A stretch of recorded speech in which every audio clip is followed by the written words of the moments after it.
ये दिसंबर 4, 1971 था। समय आधी रात। प्लेस राजस्थान का लौंगेवाला, थार रेगिस्तान। वो पूरा इलाका चांदनी से बहुत शांत था। ये इंडिया और पाकिस्तान बॉर्डर पर स्थित है।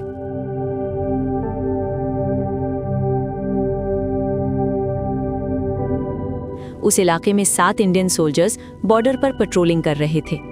इन सोल्जर सभी के लिए एक कैप्टन था। उसका नाम धर्मवीर था। वे पेट्रोलिंग कर रहे थे, तभी पाकिस्तान बॉर्डर की तरफ से कुछ आवाजें सुनाई दी।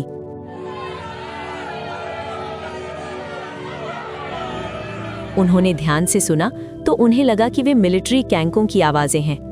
हमारे सोल्जर सभी अलर्ट हो गए और कुछ समय सावधानी से ऑब्जर्व किया। धर्मवीर को तुरंत समझ आ गया कि वे पाकिस्तान मिलिट्री टैंकों की आवाजें ही हैं।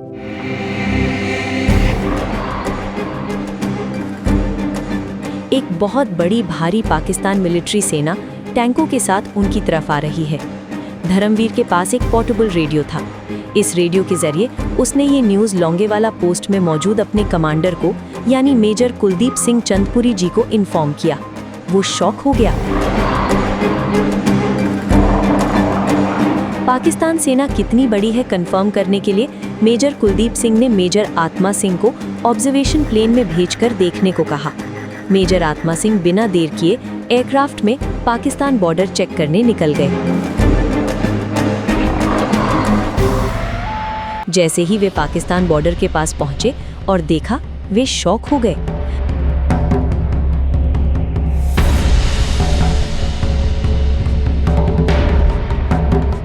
पाकिस्तान से एक बहुत बड़ी भारी सेना लौंगेवाला माम के पोस्ट की ओर बढ़ रही थी। करीब 45 टैंक थे। ये चाइनीज टाइप 59 टैंक थे और 20 से 25 एपीसी थे। एपीसी का मतलब आर्मर्ड पर्सनल कैरियर। इन्हीं व्हीकल्स में सोल्जर्स को युद्ध भूमि तक ले जाया जाता था।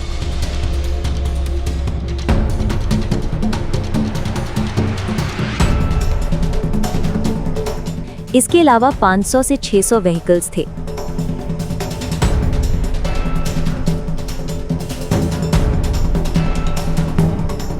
इनमें कुछ ट्रूप ट्रक्स, कुछ सप्लाई ट्रक्स, कुछ फ्यूल ट्रक्स और कुछ वेपन्स कैरी करने के लिए थे।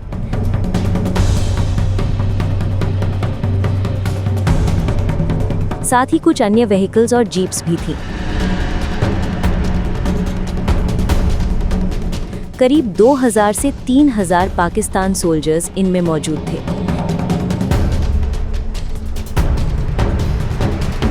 कहना मुश्किल है, लेकिन ये पूरी पाक आर्मी करीब 20 किलोमीटर तक फैली हुई थी।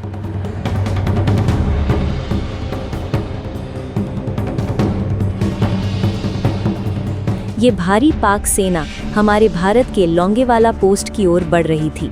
ये विजुअल्स देखकर मेजर आत्मा सिंह ने पूरा सिनारियो क्लियर तौर पर मेजर कुलदीप सिंह जी को एक्सप्लेन किया।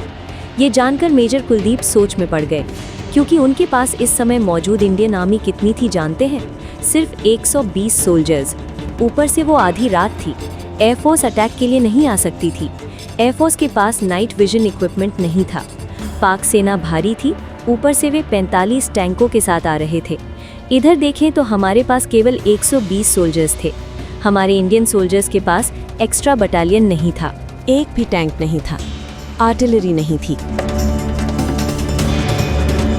हमारे पास सिर्फ सोल्जर्स के पास मौजूद गन्स थी, साथ में 2 medium machine guns, 2 81 mm Motors, 4 PAT anti tank rocket launchers, 2 जोंगा बॉर्न व्हीकल वेपन्स और एक M40 गन। बस इतना ही था। पाकिस्तान की तुलना में बहुत बहुत कम। ये सब सोचकर मेजर कुलदीप को समझ नहीं आया कि क्या करें। जितनी देर वे सोचते, पाक सेना और पास आती जा रही थी।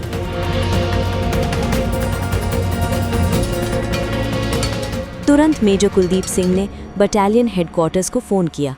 पूरी सिचुएशन क्लियर तौर पर एक्सप्लेन की। अर्जेंट एक्स्ट्रा सेना और वेपन्स मांगे, लेकिन उन्होंने मना कर दिया, क्योंकि आधी रात थी और डिस्टेंस भी बहुत था। इस कॉन्वर्सेशन के अंत में हेडक्वार्टर्स से उन्हें 2 ऑप्शंस दिए गए।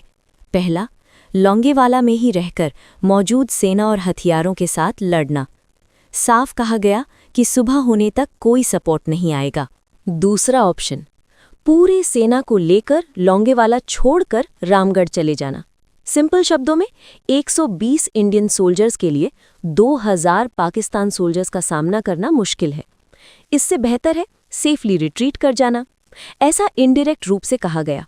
मेजर कुलदीप को समझ नहीं आ रहा था क्या करें। थोड़ी देर बाद उन्होंने पूरी सेना को बुलाया, सिचुएशन क्लियर तौर पर एक्सप्लेन की, ये भी बताया कि सुबह तक कोई मदद नहीं आएगी। आखिर में एक बात कही, अगर किसी को जाना है तो अभी चला जाए और अपनी जान बचा ले। लेकिन हुआ क्या? इंडियन सोल्जर्स में से कोई भी नहीं हिला, क्योंकि मेजर कुलदीप और उनकी सेना ने डिसाइड कर लिया था, जो भी हो जाए पीछे नहीं हटेंगे। मरना पड़ा तो पाक सेना को साथ लेकर मरेंगे। बिना देर किए सभी सोल्जर्स अपनी अपनी बॉर्डर पोजीशंस में चले गए।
ठीक आधी रात 12:30 बजे पाक सेना बॉर्डर तक पहुंचकर फायरिंग शुरू कर दी। उन्होंने बॉर्डर के पास मौजूद बीएसएफ कैंप पर फायर किया। उस कैंप के पास मौजूद 5 ऊंट मारे गए। ये ऊंट बीएसएफ सोल्जर्स के थे। पाक सेना एक तरफ फायरिंग करते हुए और दूसरी तरफ 45 टैंकों व भारी सेना के साथ आगे बढ़ रही थी। इंडियन सेना समझ गई थी कि अगर ये 45 टैंक बॉर्डर तक आ गए तो लोंगेवाला पोस्ट पूरी तरह तबाह हो जाएगा। इसलिए हमारे कुछ सोल्जर्स तेजी से बॉर्डर के पास एंटी टैंक माइंस लगाने गए। एंटी टैंक माइंस मतलब जैसे ही कोई व्हीकल या टैंक उन पर आता है, प्रेशर से एक्सप्लोड होकर पूरे टैंक को नष्ट कर देती हैं।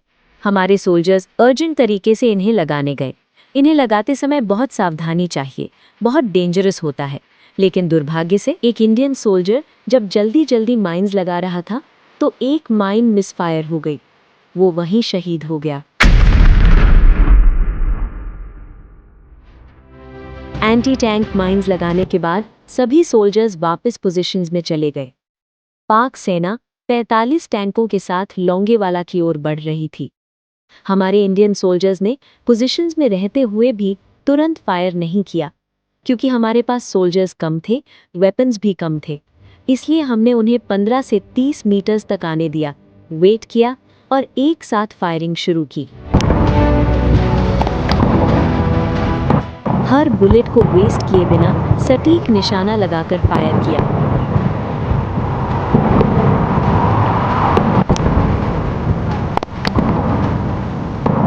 इन वेपन्स को PIAT कहा जाता है, प्रोजेक्टर इन्फेंट्री एंटी टैंक। हमारे सोल्जर्स ने पाक सेना की फर्स्ट रो के टैंकों पर बहुत एक्यूरेट फायर किया।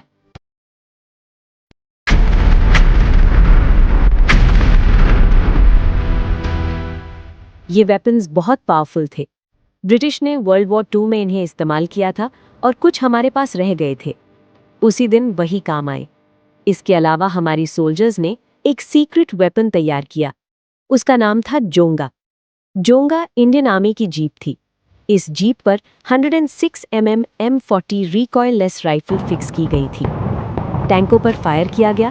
टैंक ना होते हुए भी हमने जोंगा को टैंक की तरह इस्तेमाल किया। पहले 2 पाक टैंक नष्ट हो गए। लेकिन इसी प्रोसेस में एक इंडियन जोंगा जीप ही नष्ट हुई और एक इंडियन सोल्जर शहीद हो गया। इस युद्ध में एक और इनविजिबल सोल्जर था, नेचर यानी प्रकृति। ये पूरी लड़ाई थार डेजर्ट में हो रही थी। इंडियन सोल्जर्स ऊंचे ग्राउंड पर थे, पाक सेना नीचे की जमीन पर थी। टैंक बहुत हैवी होते हैं और उन्हें स्ट्रॉन्ग ग्रिप चाहिए। रेत के कारण पाक टैंक तेजी से आगे नहीं बढ़ पाए। नीचे होना और धीमे टैंक हमारे लिए बड़ा एडवांटेज बन गया। इस एडवांटेज को इंडियन सेना ने परफेक्टली इस्तेमाल किया। अटैक के लिए परफेक्ट एंगल मिला और सटीक फायरिंग की गई। पाक सेना बिखर गई, कुछ टैंक नष्ट हुए, कुछ रेत में फंस गए, कुछ पीछे लौट गए। करीब 12 पाक टैंक नष्ट किए गए, लेकिन कुछ टैंक और कुछ सोल्जर्स फायरिंग से बचकर लोंजेवाला की ओर बढ़ गए। उन्होंने वायर देखा, वहां पहुंची पाकिस्तानी सेना ने उसे नोटिस किया। उन्होंने उसे देखकर सोचा कि अगर यहाँ ये वायर लगी हुई है तो इस एरिया में इंडिया वालों ने जरूर लैंडमाइंस बिछाई होंगी। लैंडमाइंस मतलब पाक टैंकों को उड़ाने के लिए जिस तरह हमारे लोग एंटी टैंक माइंस प्लेस करते हैं, उसी तरह दुश्मन जब इन लैंडमाइंस पर पैर रखता है तो प्रेशर से वे ब्लास्ट हो जाती हैं। इन्हें लैंडमाइंस कहते हैं। पाक सेना ने सोचा कि ये वायर बहुत लंबी है, मतलब यहाँ बहुत सारी लैंडमाइंस होंगी। तुरंत उन्होंने उस एरिया में मौजूद सभी को अलर्ट किया और रुकने के लिए कहा। वैसे भी अंधेरा था, कहाँ कहाँ लैंडमाइंस है पता नहीं चल सकता, ये बहुत डेंजरस है, ऐसा कहकर रुकने को कहा। दूसरी तरफ हमारी इंडियन सेना जितना हो सके फायरिंग करके बाकी लोगों को आगे आने से रोक रही थी। इस फेंसिंग के पास खड़ी पाक सेना ने लैंडमाइंस ढूंढने के लिए पाक इंजीनियर्स को बुलाया। हमारी किस्मत ये थी कि पाकिस्तानी इंजीनियर्स को उस रात बॉर्डर तक पहुंचने में करीब 2 घंटे लगने वाले थे। अब बस इतना टाइम मिलना ही था और हमारी इंडियन सेना एडवांस हो गई। पाक सेना ने अपने टैंकों के बाहर फ्यूल ड्रम्स बांध रखे थे, क्योंकि डेजर्ट में अंदर तक बहुत दूर जाना होता है और अचानक फ्यूल मिलना मुश्किल होता है, इसलिए एक्स्ट्रा फ्यूल ड्रम्स टैंकों के ऊपर रखे गए थे। जैसे ही हमारे इंडियन सोल्जर्स ने टैंकों की तरफ शूट किया, वे गोलियां उन फ्यूल ड्रम्स पर लगीं और कुछ टैंकों में आग लग गई। इस आग की वजह से पूरी पाक सेना कहाँ कहाँ मौजूद है ये हमारे इंडियंस को साफ दिखाई देने लगा, लेकिन पाक सेना को अंधेरे की वजह से हमारे इंडियन सोल्जर्स साफ दिखाई नहीं दे रहे थे। ऊपर से धुआं भी उनकी विजिबिलिटी रोक रहा था। एक तरफ पाक सेना लैंडमाइन समझकर रुकी हुई थी, दूसरी तरफ उन्हें हमारे सोल्जर्स दिख नहीं रहे थे। बस फिर क्या था, मिल गया मौका। हमारे लोग पाकिस्तान पर टूट पड़े, पाकिस्तान को ऊपर नीचे सब दिखा दिया। आखिरकार 2 घंटे बीत गए। लैंडमाइंस ढूंढने के लिए पाक इंजीनियर्स पहुंचे। उन्होंने फास्ट तरीके से पूरा एरिया चेक किया। कुछ समय बाद उन्हें समझ आ गया कि असल में वहां हमारे लोगों ने लैंडमाइंस लगाई ही नहीं थी। हमारे पास टाइम नहीं था, इसलिए लैंडमाइंस बिछा नहीं पाए थे। सिर्फ कुछ एंटी टैंक माइंस ही लगाई गई थी। लेकिन पाक सेना ने उस लंबी वायर को देखकर खुद ही लैंडमाइंस का अंदाजा लगा लिया और पूरे 2 घंटे वेस्ट कर दिए। ये बात पाकिस्तान को समझ में आई और उन्होंने फिर से एक और अटैक की तैयारी की। तब तक धीरे धीरे सुबह होने लगी थी, रोशनी आने लगी थी। पाकिस्तान कमांडर्स ने सिचुएशन पर चर्चा की और एक नया प्लान लागू किया। लोंगेवाला आर्मी पोस्ट को चारों तरफ से घेर कर कब्जा करने का फैसला किया। जैसे ही सुबह की हल्की रोशनी आई, आसमान के बादलों को चीरते हुए इंडियन फोर्स ने एंट्री दी। इंडियन एयरफोर्स ने 122 स्क्वाड्रन के एयरक्राफ्ट्स लॉन्च किए। 4 हाउकर हंटर एयरक्राफ्ट से रिपीटेड अटैक्स किए गए।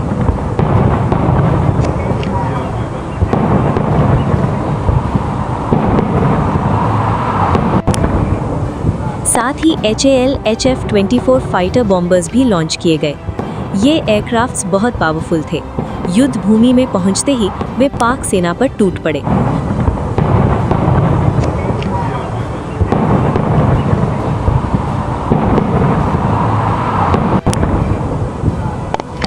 क्योंकि हमारे पास टैंक्स नहीं थे, मतलब वहां सिर्फ पाकिस्तान के टैंक्स ही थे, इसलिए टारगेट्स फिक्स थे। जो भी टैंक दिखे उस पर स्ट्राइक करना, और ठीक वैसा ही किया गया। पाक सेना के पास बचने का भी कोई चांस नहीं था। पूरा इलाका डेजर्ट था, छिपने के लिए एक पेड़ तक नहीं था। 7 एयरक्राफ्ट से बिना गैप के रिपीटेड स्ट्राइक्स की गईं। नीचे मौजूद आर्मी को इंडियन एयरफोर्स का सपोर्ट मिलते ही हमारी सेना ने पाकिस्तान को थार डेजर्ट में घुमा घुमा कर मार दिया। पाकिस्तान की सबसे बड़ी गलती ये थी कि उनकी एयरफोर्स किसी और जगह लगी हुई थी। उन्होंने सोचा लोंगेवाला छोटा है, इजी कब्जा कर लेंगे, एयरफोर्स सपोर्ट की ज़रूरत नहीं। आखिरकार इंडियन एयरफोर्स के हमले से पाकिस्तान के 22 टैंक नष्ट हो गए। 12 टैंक ग्राउंड बटालियन ने नष्ट किए और 2 टैंक पाकिस्तान छोड़कर भाग गया, जिन्हें इंडिया ने अपने कब्जे में ले लिया। सिर्फ टैंक्स ही नहीं, करीब 100 व्हीकल्स भी हमारे लोगों ने नष्ट कर दिए। हमारी तरफ से सिर्फ 2 सोल्जर्स शहीद हुए, लेकिन पाक सेना के 200 से ज्यादा सैनिक मारे गए। पाकिस्तान के पास एयर सपोर्ट नहीं था, टैंक्स काम नहीं कर पा रहे थे, डेजर्ट में आगे बढ़ नहीं पा रहे थे। आखिरकार मजबूर होकर धीरे धीरे पीछे हट गए। पाकिस्तान का ओवर कॉन्फिडेंस ये था कि लोंगेवाला पोस्ट में सेना बहुत छोटी है, रातों रात कब्जा कर लेंगे। 1971 के इंडिया वर्सेस पाकिस्तान युद्ध में पाकिस्तान ने वेस्ट इंडिया से अटैक शुरू किया था। पूरे वेस्ट इंडिया में सबसे वीक पॉइंट यही लोंगेवाला पोस्ट था। वहां सिर्फ 120 सोल्जर्स थे, टैंक्स नहीं थे, पर्याप्त वेपन्स नहीं थे। पाकिस्तान का असली प्लान ये था कि अगर लोंगेवाला कब्जे में आ जाए तो रामगढ़, फिर जैसलमेर और फिर पूरा राजस्थान कब्जा करते हुए इंडिया के अंदर घुस जाएं। इसीलिए रातों रात 2000 सैनिक उतारे गए थे, लेकिन हमारे 120 सोल्जर्स ने उन्हें 1 इंच भी अंदर नहीं आने दिया, दीवार बनकर खड़े हो गए। खासकर उन 120 सोल्जर्स को लीड करने वाले मेजर कुलदीप सिंह के डेयरिंग डिसीजन और ब्रेवरी को सलाम करना ही पड़ेगा। 120 कम हो सकते हैं, लेकिन जब सब एक साथ लड़ते हैं तो कितनी भी बड़ी सेना को हराया जा सकता है, ये उन्होंने साबित कर दिया। इस घटना से आज हमें भी एक बड़ी सीख लेनी चाहिए। आज भी इंडिया में जाति, धर्म और क्षेत्रीय भेद हैं। अगर ये भेद छोड़कर हम सब एक हो जाएं, तो हम खुद ही पहाड़ जैसी ताकत बन जाते हैं और कुछ भी हासिल कर सकते हैं।